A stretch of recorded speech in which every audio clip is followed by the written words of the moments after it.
wabarakatuh. Selamat pagi anak-anak kelas 4 SD Negeri Tempel Wetan. Kembali lagi bersama saya, Bu Vivin, wali kelas 4 SD Negeri Tempel Wetan. Sebelum kita mulai pembelajaran hari ini, marilah anak-anak semua kita berdoa terlebih dahulu. Berdoa dimulai.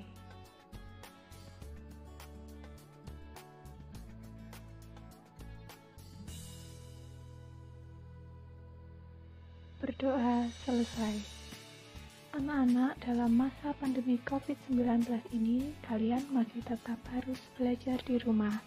Oleh sebab itu, Bu Vivin selalu mengingatkan kepada kalian untuk selalu menaati protokol kesehatan, yaitu jangan lupa pakai masker, selalu sedia hand sanitizer, tetap jaga jarak, dan sering cuci tangan pakai sabun dengan air mengalir.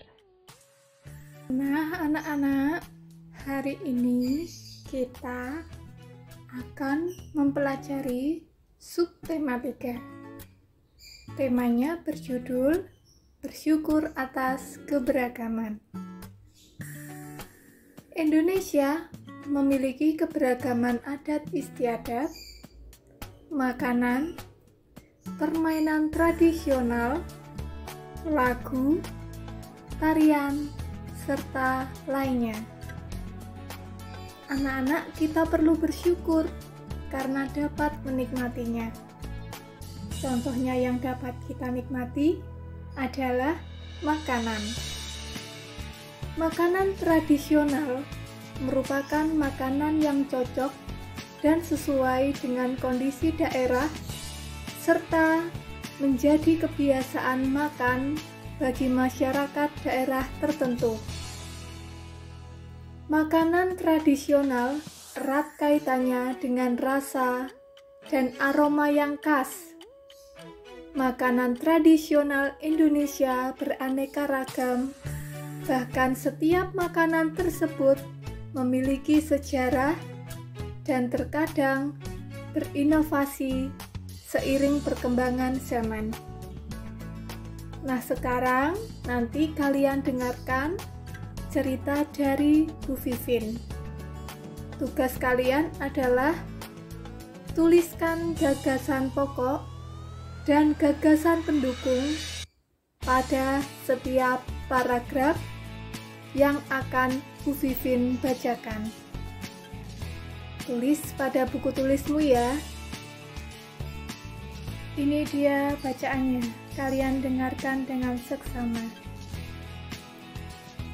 Dodol Betawi Mak Salmah. Sebentar lagi kota Jakarta akan berulang tahun. Seperti tahun-tahun sebelumnya, Mak Salmah menerima banyak pesanan. Mak Salmah adalah pembuat dodol tradisional Betawi di kampungnya. Biasanya ketika menyambut ulang tahun kota Jakarta, banyak pertokoan yang mengadakan festival Betawi. Makanan Betawi menjadi jajanan di festival. Kerak telur, bir pletok, dan dodol Betawi menjadi primadona makanan dalam menyambut Dirgahayu Jakarta. Sudah sejak seminggu yang lalu, Mak Salmah bekerja keras. Ia dan beberapa ibu tetangganya membuat adonan dodol, ketan, gula merah, gula pasir, dan santan dicampur menjadi satu. Membuat dodol Betawi membutuhkan kerjasama. Tidak hanya perempuan, laki-laki pun terlibat dalam pembuatannya. Biasanya, Mak Salmah dan ibu-ibu menyiapkan bahan, memarut kelapa, dan menumbuk beras ketan. Adonan dituang kala, lalu diaduk hingga kental. Proses mengaduk ini dilakukan terus-menerus selama 8-12 jam. Pembuatannya memang berat dan lama. Oleh karena itu, pembuatan dodol Betawi membutuhkan kerja sama. Untuk memenuhi pesanannya, Mak Salmah selalu melibatkan tetangga-tetangganya. Mak Salmah ingin rezeki yang diperolehnya dari dodol Betawi tidak dirasakannya sendiri. Mak Salmah juga ingin dodol Betawi selalu dikenal. Dia ingin warga sekitarnya juga ikut melestarikan makanan tradisional milik kampung sendiri. Dodol Betawi Mak Salmah ikut melestarikan budaya, memupuk kerjasama, serta menjalin keakraban antar warga. Nah, itu tadi bacaan dodol Betawi Mak Salmah. Tugas kalian tulis bacaan tadi ke dalam bentuk gagasan pokok dan gagasan pendukung untuk setiap paragrafnya. Total paragraf ada 3.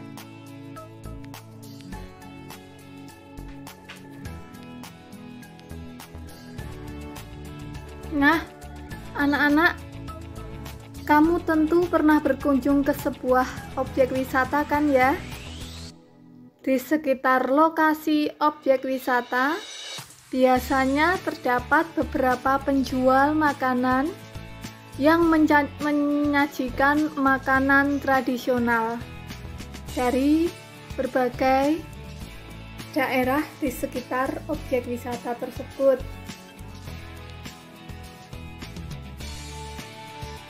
Nah, di sini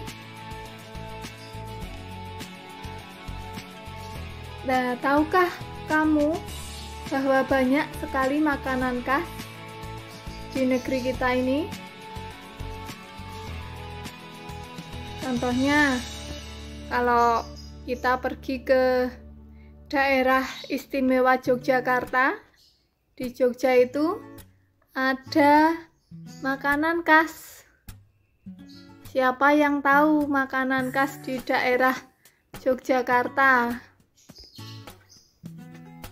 Iya, contoh makanan khas daerah Yogyakarta adalah nasi gudeg. Misalkan kalian berlibur ke Jogja, inginlah jalan-jalan, misalkan ke Borobudur, ke Candi Prambanan, terus mampirlah kalian ke Malioboro. Di pinggir jalan ada yang jual gudeg dari daerah istimewa Yogyakarta. Gudeg adalah makanan khas Yogyakarta yang terbuat dari nangka muda yang dimasak dengan santan. Warnanya, ada yang tahu warnanya apa gudeg itu? Iya, warnanya coklat biasanya. Dihasilkan oleh daun jati yang dimasak bersamaan. Gudeg ini dimakan dengan nasi dan disajikan dengan kuah santan kental.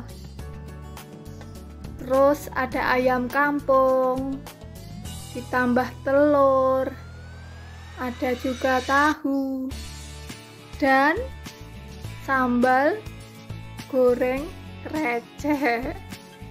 Nah, di sini ada contoh makanan lain. Ada sego jamblang.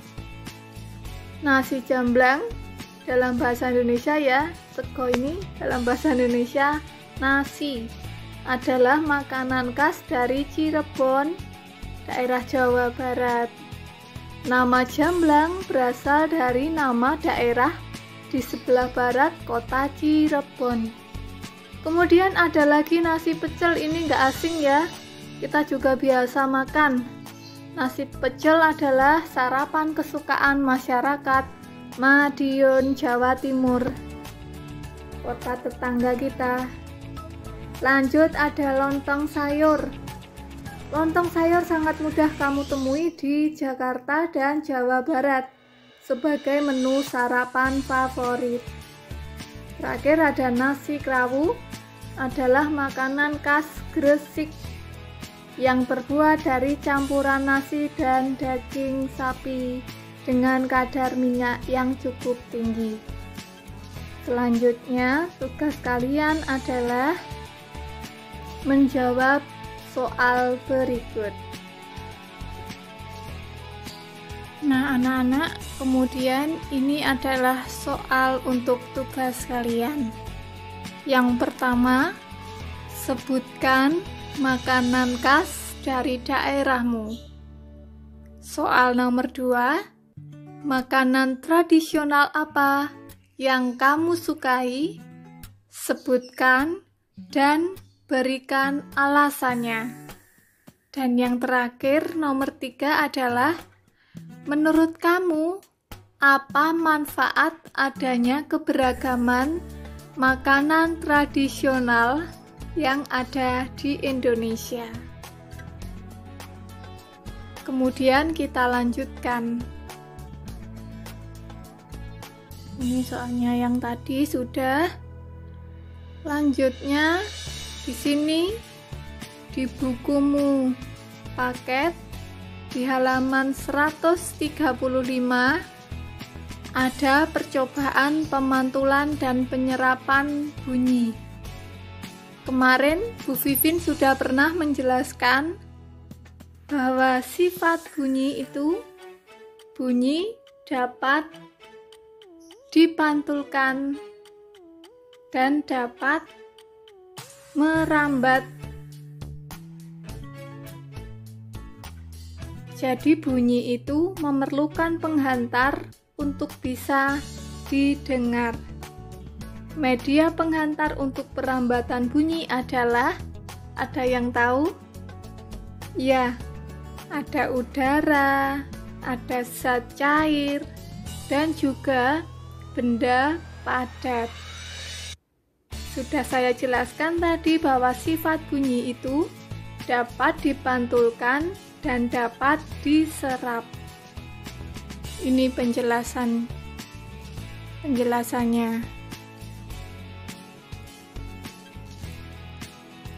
Pemantulan dan penyerapan bunyi.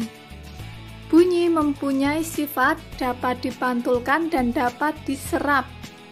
Bunyi akan dipantulkan bila mengenai benda yang permukaannya keras.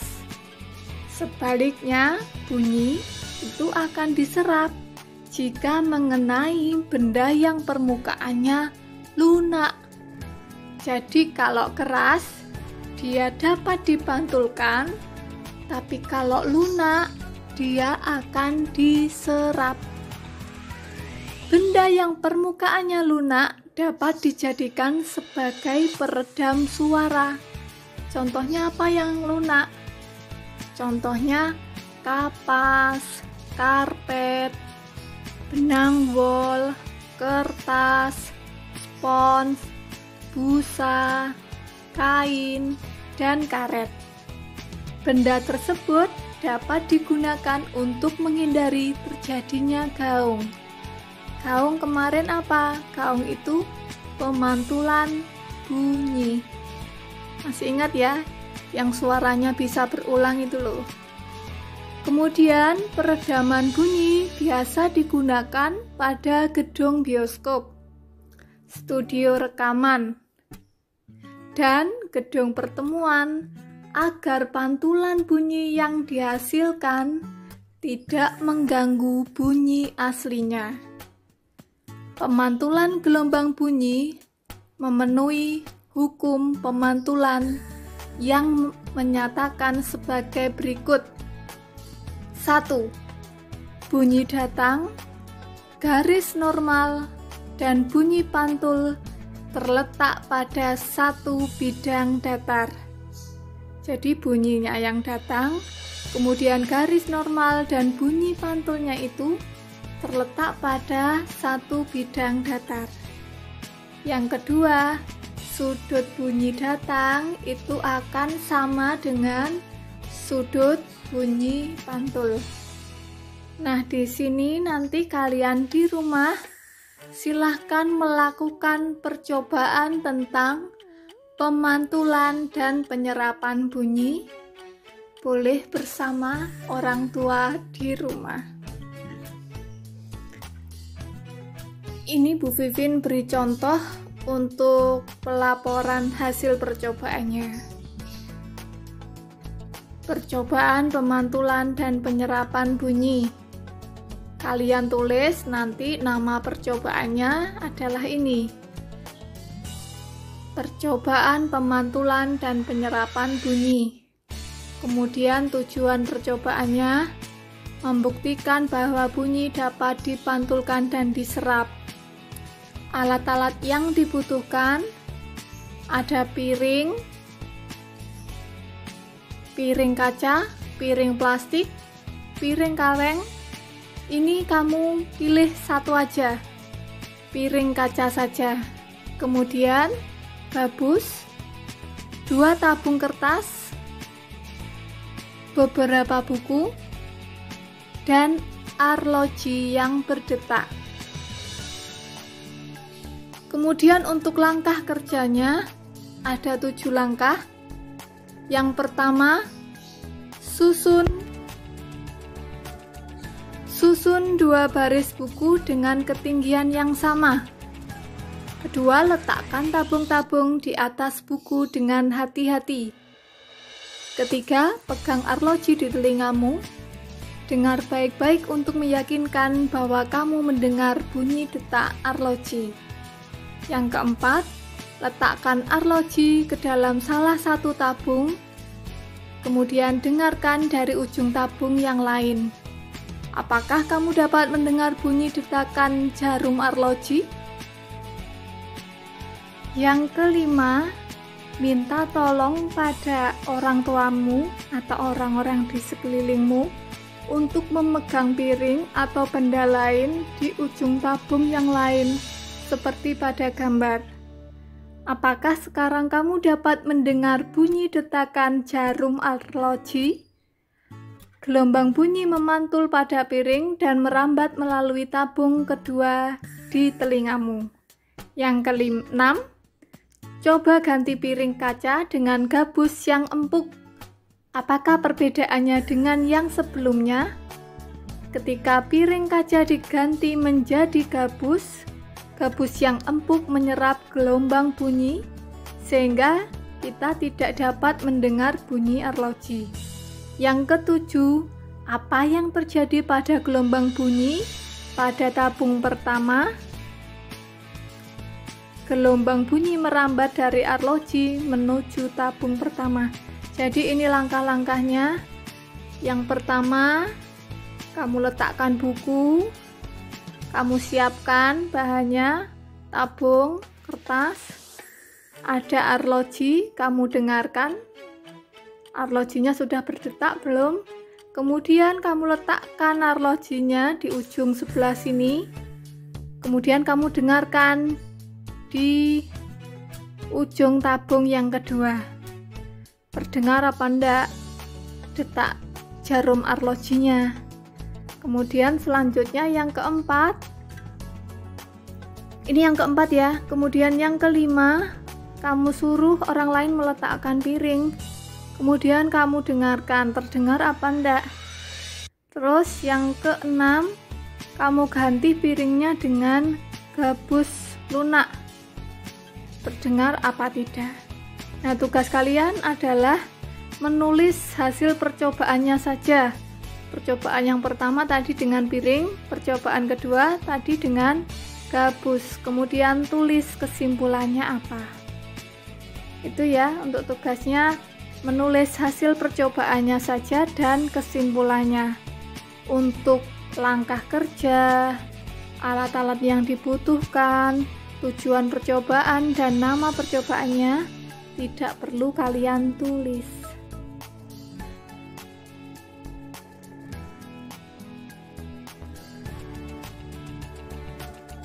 Nah, karena di bukumu sudah ada. Ini selanjutnya sudah kalian simpulkan, tulis hasil percobaannya sampai kesimpulan kalian tulis. Nah, ini nanti kalian dapat berdiskusi dengan orang tua kalian. Mulai dari makanan khas tadi sampai menuliskan hasil percobaan, boleh berdiskusi dengan orang tua. Jangan lupa semua tugas nanti diserahkan kepada Bu Vivin setiap 1 minggu sekali. Selamat belajar anak-anak, tetap semangat, jaga kesehatan. Bu Vivin akhiri untuk pembelajaran pertama pada subtema ini, subtema 3 ini. Semoga bermanfaat untuk masa depan kalian. Wassalamualaikum warahmatullahi wabarakatuh.